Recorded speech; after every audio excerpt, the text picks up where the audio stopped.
Order. Next question, member for Orleans. Thank you very much, Mr. Speaker. My question's for the Premier.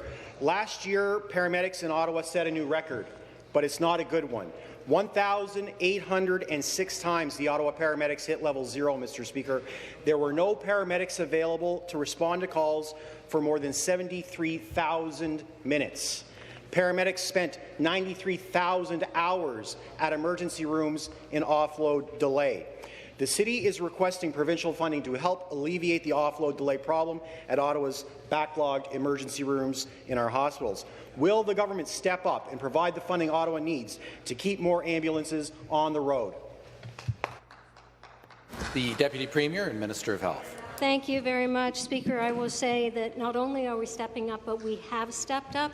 We had a top-up of funding directly to Ottawa of $2.6 million through the dedicated offload nursing program. The member opposite knows that I've spoken about this program many times because it is something that paramedics and the hospital clinicians see as a real game changer, ensuring that paramedics can get back out into community and make sure that they have appropriate care within the emergency department. We've done that work. I've met with the Mayor of Ottawa on Monday, spoke to him again yesterday. I meet regularly and talk regularly to the Ottawa hospitals. We know that they are using effectively the 911 models of care, where paramedics, with the patient's approval, can take individuals somewhere elsewhere other than the emergency department. These are real changes on the ground that are making a difference in the lives of people of Ontario. Absolutely.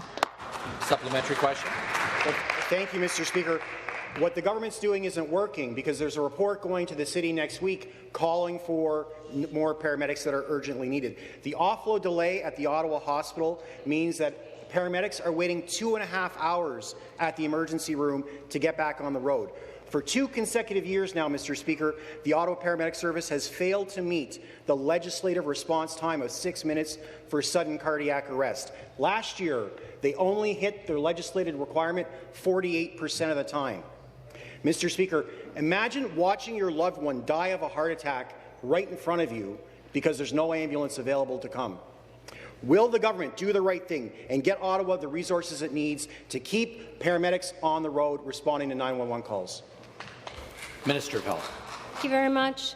You know, the member opposite speaks of a report that's going to the city next week. I've read it, and it talks about the benefits that they have seen as a result of using the dedicated offload nursing program. In terms of land ambulance support, of course, we partnership 50-50 with our municipal partners. So every time they add a new ambulance, every time they add a new paramedic, the Ministry of Health and the Province of Ontario is there to support with 50% funding, and we will continue to do that because we want to make sure that 911 models of care, dedicated offload nursing programs, a learn and stay program, Speaker, that is available in Northern Ontario for paramedics who train. We are covering their tuition and education costs so that they can continue to serve in underserved communities.